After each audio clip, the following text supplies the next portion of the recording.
بسم اللہ الرحمن الرحیم وبہ نستعین اما بعد۔ حضرات محترم معزز سامعین، دو اہم مسئلے ہیں۔ ایک مسئلے کا تعلق قرآن شریف سے ہے اور دوسرے مسئلے کا تعلق نماز سے ہے، لیکن بہت اہم مسئلہ ہے یہ۔ اہل علم جلدی سمجھ جائیں گے، عوام الناس اگر بار بار سنیں تو ہو سکتا ہے کہ سمجھ جائیں وہ، اور عوام کو بھی سمجھنی چاہیے۔ تو پہلا مسئلہ یہ ہے کہ قرآن شریف صرف مکان میں رکھنا کیسا ہے۔ پہلا مسئلہ یعنی پڑھنا اڑنا کچھ بھی نہیں ہے، صرف خیر و برکت کے لیے مکان میں قرآن شریف رکھتے ہیں۔ ایک تو یہ مسئلہ ہو گیا۔ دوسرا سوال یہ ہے کہ امام صاحب کو عشاء کی آخری 2 رکعتوں میں بھی بلند آواز سے قرات کرنے کا حکم ہے، اس کی صورت کیا ہوگی؟ سوال آ رہی سمجھ میں؟ یہ 2 سوال ہے۔ آئیے ہم ان دونوں سوالوں کو سمجھتے ہیں۔ پہلی بات تو آپ یہ سمجھیں کہ سرور کونین صلی اللہ علیہ وسلم نے ایک موقع کے اوپر ارشاد فرمایا، بلکہ آخری وقت میں، کہ میں اپنی امت کے درمیان 2 چیزوں کو چھوڑ کے جا رہا ہوں۔ کیا فرمایا آقا نے؟ 2 چیزیں وہ چھوڑ کے جا رہا ہوں، اگر میری امت اسی مضبوطی سے تھام لے تو وہ کبھی گمراہ نہیں ہوگا۔ ان میں سے ایک ہے قرآن شریف، کلام اللہ، اللہ کا کتاب، اللہ کا قرآن، اور دوسری ہے سرور کونین صلی اللہ علیہ وسلم کی سنت۔ قرآن اور سنت کو اگر یہ امت آج مضبوطی سے تھام لے تو یہ امت گمراہ نہیں ہوگی، کبھی بھی شیطان اسے بھٹکائے گی نہیں۔ تو میرے دوستو، ہمارے اکابرین علماء کرام یہ فرماتے ہیں کہ آج امت کی گمراہ ہونے کی وجہ کیا ہے؟ ان میں سے 3 وجہوں کو بیان کرتے ہیں۔ پہلی وجہ تو یہ ہے کہ آج یہ امت محمدیہ علماء کرام سے دور ہو چکے ہیں، مولوی سے دور ہوتے ہیں، اس کے قریب جاتے نہیں، اس کے پاس بیٹھتے نہیں، جس کی وجہ سے گمراہیت اس کے اندر آ رہی ہے۔ اور دوسری چیز یہ ہے کہ آج یہ امت مساجد سے دور ہے۔ مسجدوں میں جاتے ہیں، کبھی جمعہ میں چلے گئے، کبھی عید اور بقرعید میں چلے گئے، بس۔ جبکہ 5 وقت کی نماز فرض ہے اور 5 وقت ہمیں مسجد جانی چاہیے، الا یہ کہ کوئی شرعی عذر ہو تو وہ الگ مسئلہ ہے۔ لیکن اگر کوئی شرعی عذر نہیں ہے تو آج اس امت کو چاہیے کہ یہ مسجد تک پہنچے اور وہاں جماعت سے نماز پڑھے وہ۔ اور تیسری چیز یہ ہے کہ آج یہ امت مدارس سے بھی دور ہے۔ تو معلوم یہ ہوا کہ آپ مولوی سے دور نہ رہیں، مساجد سے بھی دور نہ رہیں، مدارس سے بھی دور نہ رہیں۔ اگر ان 3 چیزوں سے آپ دور رہیں تو یقیناً آپ گمراہ ہو جائیں گے، کسی نہ کسی فرقے کے اندر شامل ہو جائیں گے۔ یہ بھی ہو سکتا ہے کہ سرکار دو عالم صلی اللہ علیہ وسلم کی سنت اور نبوت ہی سے انکار کر دے، نعوذ باللہ من ذالک۔ جیسے کہ آج بہت سارے لوگوں نے نبی ہونے کا دعویٰ کر دیا، کسی نے مہدی ہونے کا دعویٰ کر دیا، کسی نے حضرت عیسیٰ علیہ السلام ہونے کا دعویٰ کر دیا۔ یہ ساری چیزیں اسی وجہ سے ہو رہی ہے کہ آج ہم علماء کرام سے دور ہیں، آج ہم مساجد سے دور ہیں، آج ہم مدارس سے دور ہیں۔ میرے دوستو، جتنے بھی مسائل آئیں گے، چاہے وہ مسائل قرآن کے تعلق سے ہو، چاہے وہ مسائل نماز کے تعلق سے ہو، چاہے وہ مسائل حلال و حرام کے تعلق سے ہو، یعنی زندگی کے اندر جتنے بھی مسئلے آئیں گے، عوام الناس کو چاہیے کہ وہ علماء کرام سے رجوع کریں، اور مساجد جائیں، آپ مسجدوں سے مضبوط رشتہ رکھیں آپ، اور مدارس اسلامیہ جو آج ہمارے لیے ریڑھ کی ہڈی کی حیثیت رکھتی ہے، اس سے آپ رشتہ مضبوط رکھیں، تو علماء کرام اور مساجد اور مدارس، آپ بہت سارے چیزوں سے بچ جائیں گے، بہت سارے فتنوں سے بچ جائیں گے، بہت سارے مصیبتوں سے بچ جائیں گے، بہت سارے بلاؤں سے بچ جائیں گے۔ میرے دونوں دوستوں، چاہے وہ مصیبت دنیا کی ہو، چاہے وہ مصیبت آخرت کی ہو، آپ بچ جائیں گے۔ آج امت کو ضرورت ہے کہ ان تین چیزوں سے اپنے رشتہ کو مضبوط رکھیں۔ اگر آپ کے خاندان میں علماء کرام ہیں تو بہت اچھے، ورنہ اس روئی زمین کے اوپر ہر موڑ کے اوپر آپ کو علماء کرام مل جائیں گے، اور جن علماء کرام سے آپ کو شرح صدر ہو، آپ ان سے رجوع کریں آپ۔ اور ہر محلے کے اندر مساجد ہیں، اور اس مسجدوں کے اندر اپنا رشتہ مضبوط کریں، یعنی آپ اس طرح جاتے رہیں آتے رہیں، تاکہ سرکار دو عالم صلی اللہ علیہ وسلم نے ایک موقع پر ارشاد فرمایا کہ اگر تم کسی کو دیکھو کہ وہ مسجد جاتا ہے اور آتا ہے تو اس کے ایمان کی گواہی دو، وہ ایمان والا ہے۔ اس وجہ سے آج ضرورت ہے کہ ہم علماء کرام سے بھی اور مساجد سے بھی اور مدارس سے بھی رشتہ کو مضبوط کریں گے نا انشاءاللہ۔ دوستو، اب آئیے ہم اس سوال کی طرف۔ سوال یہ ہے کہ قرآن شریف مکان میں رکھنا کیسا ہے؟ پہلی بات تو آپ یہ سمجھیں، پہلے ایک مسئلہ کہ قرآن شریف پر، قرآن مجید، قرآن شریف پر اگر کسی نے توہین کے ارادے سے قرآن کی توہین مقصود ہو، نعوذ باللہ من ذالک، قرآن کی توہین سے اور قرآن کی توہین کے ارادے سے، اس کی نیت سے قرآن کے اوپر پاؤں رکھ دے، تو وہ انسان دائرے اسلام سے خارج ہو جائے گا۔ آ رہی بات سمجھ میں؟ قرآن کے تعلق سے، قرآن اللہ کا کتاب ہے، اور ہم لوگ یہ سمجھتے ہیں کہ یہ صرف کوئی انسان مر جائے تو اس کے ایصال ثواب کے لیے پڑھتے ہیں۔ میرے دوستو، ایسا نہیں ہے، بلکہ پورے ضابطے حیات اس کے اندر ہے، کس طرح ہم زندگی گزاریں گے تاکہ اللہ کی مرضی کے مطابق ہو، تاکہ سرکار دو عالم صلی اللہ علیہ وسلم کی سنت کے مطابق ہو، یہ ساری چیزیں۔ اور میں سمجھتا ہوں کہ تا قیامت تک جتنے بھی مسائل آئیں گے، وہ تمام مسائل آپ کو قرآن شریف کے اندر ملیں گے۔ اور قرآن شریف پڑھتے ہیں نا، قرآن شریف، قرآن مجید بولتے ہیں، لیکن امت کو معلوم نہیں ہے۔ کسی آپ مسلمانوں سے پوچھئے کہ قرآن شریف کا میننگ کیا ہے۔ لفظ قرآن شریف، قرآن مجید بولتے ہیں، قرآن شریف بولتے ہیں، قرآن کریم بولتے ہیں نا، اس کا مطلب کیا ہے؟ کیا میننگ ہے اس کا؟ میرے دوستو، آج یہ امت، ان کے ہاتھوں میں قرآن ہے، گھروں کے اندر قرآن ہے، مساجد میں قرآن شریف ہے، لیکن پڑھتے بھی ہیں، لیکن قرآن شریف، قرآن مجید، قرآن کریم کیا میننگ ہے؟ اگر کوئی غیر آپ سے کسی چوراہے کے اوپر پوچھ لے کہ آپ مسلمان ہیں، تو آپ کیا کہیں گے؟ الحمدللہ، اللہ کا شکر ہے کہ میں مسلمان ہوں۔ قرآن شریف پڑھتے ہیں آپ؟ ہاں میں پڑھتا ہوں۔ کیا میننگ ہے قرآن شریف کا؟ کیا مطلب ہے؟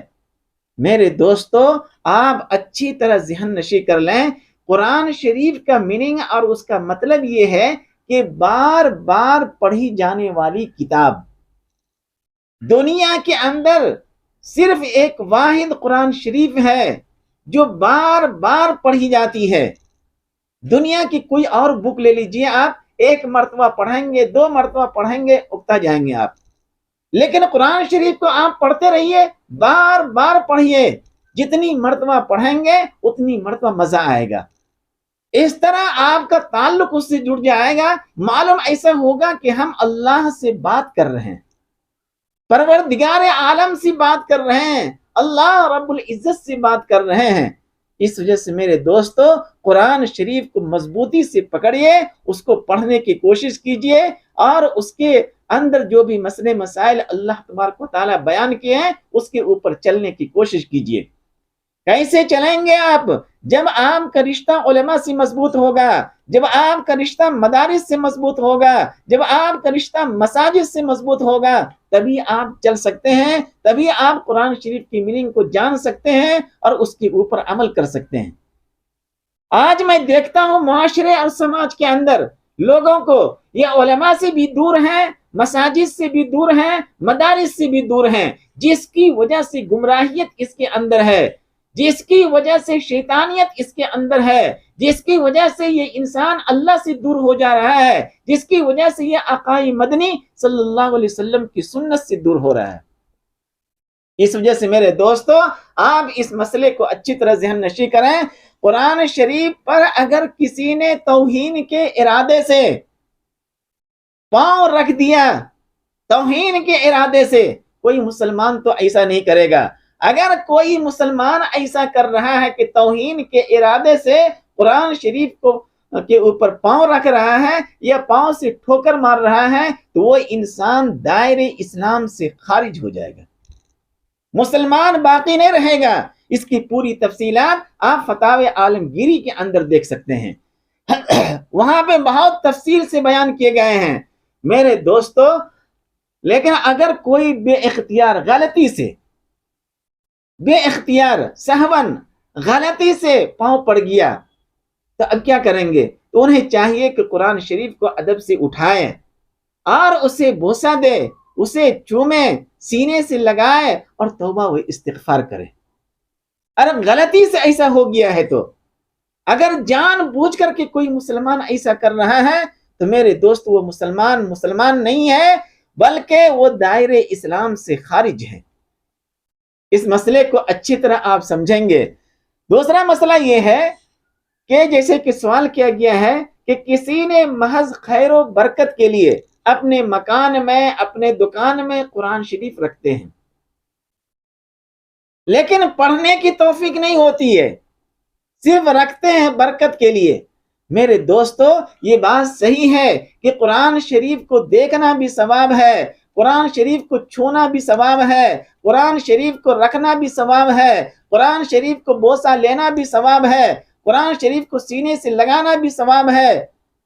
یہ بات صحیح ہے، لیکن میرے دوستو اسے پڑھنا بھی ہے نا۔ آپ اچھی نیت سے آپ رکھ رہے ہیں گھروں کے اندر، یہ رکھنا آپ کا صحیح ہے، کسی طرح گناہ کی بات نہیں ہے کہ خیر و برکت کے لیے آپ قرآن شریف گھروں کے اندر رکھتے ہیں، خیر و برکت کے لیے آپ قرآن شریف دکان کے اندر رکھتے ہیں اور بڑے ادب و احترام سے رکھتے ہیں، تاکہ باعث ثواب ہے یہ گھروں کے اندر رکھنا، دکان کے اندر رکھنا۔ لیکن میرے دوستو، ہم مسلمان ہیں، ہمیں چاہیے کہ قرآن شریف روزانہ پڑھیں ہم، تاکہ ہمارا رشتہ قرآن شریف سے مضبوط ہو۔ آقا مدنی صلی اللہ علیہ وسلم نے ارشاد فرمایا، میں تمہارے درمیان دو چیزوں کو چھوڑ کے جا رہا ہوں، ایک قرآن شریف اور ایک سنت رسول صلی اللہ علیہ وسلم۔ اگر ان دو چیزوں کو مضبوطی سے تھام لوگے تو کبھی گمراہ نہیں ہوگے۔ تو آج اگر یہ مسلمان قرآن شریف گھروں کے اندر رکھتے ہیں، دکان کے اندر رکھتے ہیں، اور یہ رکھنا گناہ نہیں ہے، اگرچہ ان کی نیت اچھی ہے اور یہ باعث ثواب بھی ہے، لیکن میرے دوستو، ہم مسلمان ہیں اور ہمیں چاہیے کہ قرآن شریف صرف رکھیں نہیں بلکہ پڑھیں بھی، روزانہ تلاوت کریں، اور تلاوت کرنے کا بہت ہی اجر و ثواب ہے۔ تو میرے دوستو، مسئلہ یہ پوچھا گیا تھا کہ قرآن شریف گھروں کے اندر رکھنا کیسا ہے؟ آپ رکھ سکتے ہیں خیر و برکت کے لیے، دکان کے اندر بھی رکھ سکتے ہیں، لیکن ایک مسلمان کے لیے یہ زیب نہیں دیتا ہے کہ ہم صرف رمضان میں قرآن شریف کو کھولیں اور عید کے بعد اسے بند کر کے خیر و برکت کے لیے گھروں کے اندر رکھ دیں، پھر رمضان آئے تبھی اس کو کھولیں۔ یہ صحیح نہیں ہے، بلکہ آپ روزانہ معمول بنائیں کہ اللہ کا کلام ہے جب ہم آپ اس کو پڑھیں گے تو ایسا معلوم ہوگا کہ ہم اللہ رب العزت سے بات کر رہے ہیں۔ تو میرے دوستو، قرآن کے تعلق سے یہ دو مسئلے تھے کہ اگر کسی نے توہین کی نیت سے پاؤں رکھا ہے تو وہ دائرہ اسلام سے خارج ہو جائے گا، اور اگر کسی نے سہون ایسا ہو گیا ہے، پاؤں پڑ گیا ہے، تو اسے چاہیے کہ ادب سے قرآن شریف کو اٹھائے، سینے سے لگائے، بوسہ دے اور توبہ استغفار کرے۔ اور دوسرا مسئلہ یہ تھا کہ گھروں کے اندر خیر و برکت کی نیت سے قرآن شریف بھی رکھنا درست ہے۔ یہ ایک سوال ہوا۔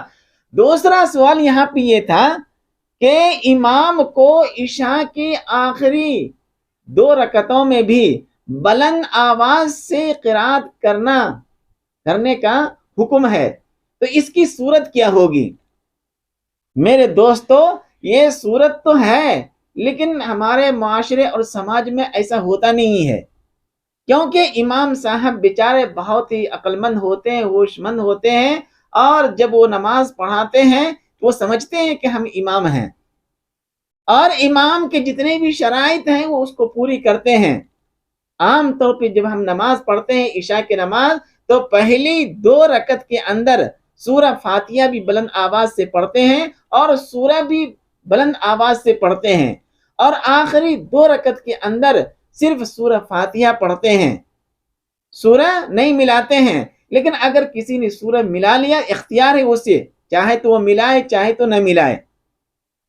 لیکن سوال یہ کیا گیا ہے، قرات کرنے کا حکم ہے آخری 2 رکعت کے اندر بلند آواز سے، اس کی صورت کیا ہوگی؟ میرے دوستو، اس کی صورت آپ سمجھیں، اگر آپ سمجھ گئے تو بہت اچھی بات ہے، ورنہ آپ جہاں پہ ہیں وہاں پہ قرب و جوار کے اندر ہمارے اکابرین علماء کرام ہوتے ہیں، وہاں ان کے سامنے بیٹھ کر کے آپ اچھی طرح سمجھ سکتے ہیں۔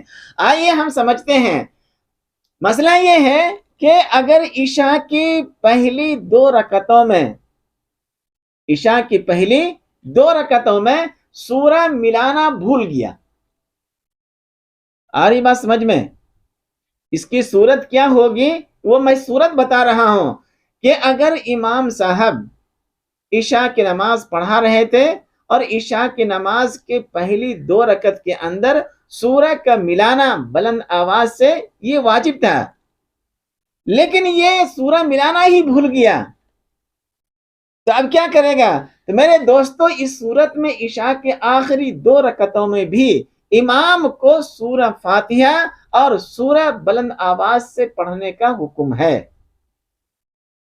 آ رہی بات سمجھ میں؟ اس کی یہ صورت ہے۔ سوال یہی کیا گیا تھا، امام کو عشاء کی آخری رکعتوں میں بھی بلند آواز سے قرات کرنے کا حکم ہے، تو اس کی صورت کیا ہوگی؟ آ رہی بات سمجھ میں؟ تو صورت یہی ہوگی کہ اگر عشاء کی پہلی 2 رکعتوں میں سورہ ملانا بھول گیا، تو اس صورت میں عشاء کے آخری 2 رکعتوں میں بھی امام کو سورہ فاتحہ اور سورہ بلند آواز سے پڑھنے کا حکم ہے۔ آئی بات سمجھ میں؟ اور اس کی پوری تفصیلات شرح وقایہ کے اندر آپ جا کر کے دیکھ سکتے ہیں۔ اہل علم تو دیکھ لیں گے، عوام الناس اگر میری بات آپ کو سمجھ میں آ رہی ہے تو آپ اچھی طرح سمجھیں، ورنہ آپ جہاں پہ ہیں وہاں پہ قرب و جوار کے اندر علماء کرام ہیں، وہاں پہ سامنے بیٹھیں اور مجھ سے اور اچھے انداز میں ہمارے اکابرین آپ کو سمجھا دیں گے۔ یہ ایک سوال ہو گیا امام صاحب عشاء کے تعلق سے، نماز کے تعلق سے۔ دوسرا مسئلہ یہ ہے، سوال یہ ہے کہ فرض کی 4 رکعتوں میں قرات فرض ہے، اس کی صورت کیا ہوگی؟ 4 رکعت کے اندر میرے بھائی یہ مسئلہ تھوڑا بہت ٹیڑھا ہے، آپ اسے سمجھ جائیں تو بہت اچھا، اور اگر نہ سمجھیں تو اور اچھا۔ کیا آپ اگر سمجھ گئے تو بہت اچھا، اور اگر نہیں سمجھے تو اور اچھا۔ آپ سمجھیے اس کو، فرض کے 4 رکعتوں میں قرات فرض ہے، اس کی صورت کیا ہوگی؟ آپ دیکھیے مسئلہ، 2 رکعت فرض پڑھانے کے بعد امام صاحب عشاء کی نماز پڑھا رہے تھے 4 رکعت، 2 رکعت فرض پڑھانے کے بعد امام کا وضو ٹوٹ گیا۔ ہوتا ہے نا، کبھی ایسا ہو سکتا ہے نا، امام صاحب انسان ہے، وہ حضرت جبرائیل تو ہے نہیں، امام صاحب حضرت جبرائیل ہیں بھائی، وہ بھی ایک انسان ہے. کسی بھی بنیاد پہ ہاں کیا ہوا، 2 رکعت فرض نماز پڑھانے کے بعد 2 رکعت پڑھائے تھے، اس کے بعد امام صاحب کا وضو ٹوٹ گیا. اب وہ کیا کریں گے؟ تو اس نے باقی نماز اور جو 2 رکعت باقی رہ گیا ہے، تو باقی نماز پڑھانے کے لیے ایک ایسے شخص کو خلیفہ بنایا. کسی بھی شخص کو جو پیچھے رہتے ہیں، اس وجہ سے کہا جاتا ہے امام صاحب کے پیچھے ایسے آدمی رہیں، ایسے انسان امام صاحب کے پیچھے جو امامت کر سکتا ہو. اگر اس طرح امام کے ساتھ کوئی حادثہ ہو جائے تو پیچھے والے نماز پوری کریں گے نا، مکمل کریں گے یا نہیں کریں گے؟ اور ہم جیسے جاہل آدمی اگر پیچھے کھڑا ہو تو کیا کرے گا وہ؟ امام صاحب کو وضو ٹوٹ گیا، وہ نماز سے باہر ہو گئے. اب جو وہ پیچھے والے کو کوئی بھی پیچھے رہے، وہ صرف لا کر کے کھڑا کر دیں گے ہاتھ پکڑ کر کے. اب آپ ہیں اور آپ کی نماز ہے، امام صاحب گئے باہر، امام صاحب کی ذمہ داری ختم. امام صاحب کے ساتھ یہ وضو ٹوٹ گیا یا کوئی اور حادثہ ایسا پیش آیا جس کی وجہ سے انہوں نے ایک ایسے شخص کو خلیفہ بنایا جس کی 2 رکعت چھوٹ گئی تھی. آ رہی بات سمجھ میں؟ امام صاحب 2 ہی رکعت پڑھائے تھے اور اس کے بعد امام صاحب کا وضو ٹوٹ گیا تھا، تو باقی نماز پڑھانے کے لیے ایک ایسے شخص کو خلیفہ بنایا جس کی 2 رکعت نماز چھوٹ گئی تھی. امام صاحب تحیات پڑھنے کے بعد کھڑے ہوئے، تیسری رکعت کے لیے کھڑے ہوئے تھے کہ دوسرا آدمی آ کر کے امام صاحب کے ساتھ شریک ہو گیا. تو شریک ہوا تو اب 2 رکعت ملے گی، 2 ہی رکعت گئی ہے نا. تو لیکن امام صاحب نے ایسے آدمی کو، امام صاحب کا وضو ٹوٹ گیا، وضو ٹوٹنے کے بعد انہوں نے، امام صاحب نے پیچھے سے اسی آدمی کو سامنے کھڑا کر دیا. آ رہی بات سمجھ میں؟ اب جو سامنے کھڑا کیا ہے تو وہ آدمی 4 رکعت نماز پڑھے گا یا نہیں پڑھے گا؟ 2 رکعت امام صاحب نماز پڑھا کر کے ہاں سلام پھیرے گا، اور امام صاحب کی نماز 2 رکعت پڑھ چکے تھے، 2 رکعت یہ خلیفہ پڑھایا، 4 رکعت ہو گیا، اور اس کی تو 2 ہی رکعت ہوئی. اب یہ 2 رکعت اور پڑھیں گے، مزید 4 رکعت پڑھیں گے یہ. تو بہرحال ایک امام صاحب نماز پڑھانے کے لیے ایک ایسے شخص کو خلیفہ بنایا جس کی 2 رکعت چھوٹ گئی تھی. بات اچھی طرح سمجھیں گے؟ ہاں 2 رکعت چھوٹ گئی تھی، لیکن امام صاحب جب اس کو آگے بڑھائے تو اشارے سے وہ خلیفہ کو کہا، کان میں اشارے سے یہ کہا کہ میں پہلی 2 رکعتوں میں قرات کرنا بھول گیا تھا. امام صاحب کیا کہہ رہا ہے؟ اس کو کہہ رہا ہے جو جس کو خلیفہ بنایا، پیچھے سے کھڑا کیا آگے. امام صاحب کے وضو ٹوٹنے کے بعد ایک ایسے شخص کو خلیفہ بنایا جس کی 2 رکعت چھوٹ چکی تھی. اب وہ آگے بڑھے نماز مکمل کرنے کے لیے. امام صاحب نے اشارتاً ان کو یہ بتایا کہ میں نے پہلی جو 2 رکعت پڑھایا تھا اس 2 رکعت کے اندر قرات کرنا بھول گیا تھا. اب کیا کرے گا خلیفہ ہم جیسا جاہل ہو تو کیا کرے گا؟ اس وجہ سے کبھی بھی امام صاحب کی پیچھے کھڑا ہونا آسان کام نہیں ہے. اچھا پڑھا لکھا انسان کھڑا ہو وہاں، جو امام صاحب کے نائب بن سکتا ہو، امام کا خلیفہ بن سکتا ہو. اگر امام صاحب کے ساتھ ایسا کچھ ہو گیا ہے تو میرے دوستو اشارہ کر دیا امام صاحب، تو اس صورت میں جو خلیفہ بنا ہے امام صاحب کے نائب، وہ 4 رکعتوں میں قرات کرے گا. آ رہی بات سمجھ میں؟ 4 رکعت میں، اور یہ قرات کرنا فرض ہے. بات نہیں آ رہی سمجھ میں؟ 4 رکعت میں اب امام صاحب کا 2 رکعت میں انہوں نے کہہ دیا کہ قرات کرنا بھول گیا تھا اور اس کی 2 رکعت چھوٹ چکی تھی. گویا کہ اس کو 4 رکعت پڑھنا ہے نماز، جن کو خلیفہ بنایا ہے. اب باقی جو مقتدی ہیں وہ 2 رکعت تو پڑھ ہی چکے ہیں، اب یہ 2 رکعت قرات کرے گا. آ رہی بات سمجھ میں؟ 2 رکعت قرات کر کے سلام پھیرے گا، اور اس کے بعد سلام پھیرنے کے بعد مقتدی نماز سے باہر. اور یہ جو نائبین ہیں یہ اپنی، اس کی تو 2 ہی رکعت ہوئی، دو رکعت ہوئی نا، اب دو رکعت مکمل کریں گے تو اس دو رکعت کے اندر بھی وہ کیا کرے گا؟ قرات کرے گا. تو گویا کہ یہ امام بنا، امام کے جو یہ نائبین ہیں یہ امام بنا، اور یہ امام صاحب اب چاروں رکعت میں کیا کر رہا ہے؟ قرات کر رہا ہے. بات نہیں آئی سمجھ میں میرے بھائی؟ بات اگر سمجھ میں نہیں آ رہی ہے تو آپ قریب میں علماء کرام سے پوچھیں، بیٹھ کر کے سامنے پوچھیں گے تو میں سمجھتا ہوں کہ بات اچھی طرح سمجھ میں آ جائے گی. تو مسئلہ یہ تھا کہ دو رکعت فرض نماز پڑھانے کے بعد امام کا وضو ٹوٹ گیا تو اس نے باقی نماز پڑھانے کے لیے ایک ایسے شخص کو خلیفہ بنایا جس کی دو رکعتیں چھوٹ گئی تھی، اور اشارہ کیا کہ میں پہلی دو رکعت میں قرات کرنا بھول گیا تھا. تو اس صورت میں خلیفہ چاروں رکعت میں قرات کرے گا، اور یہ قرات کرنا کیا ہے؟ فرض ہے. آئی کچھ بات سمجھ میں؟ اور یہ دو مسئلے آئے تھے، میں نے آپ کے سامنے رکھ دیا ہے. اگر آپ کو بات سمجھ میں آ گئی ہو تو ٹھیک ہے، ورنہ آپ اپنے قریب میں مساجد ہیں، مدارس ہیں، علماء کرام ہیں، ان سے رجوع کیجئے اور وہاں بیٹھ کر کے اس مسئلے کو رکھیے. میں سمجھتا ہوں کہ وہ مثال دے دے کر کے سمجھا دیں گے. دعا ہے کہ اللہ تعالی ہم لوگوں کو کہنے سننے سے زیادہ عمل کرنے کی توفیق عطا فرماوے. آمین.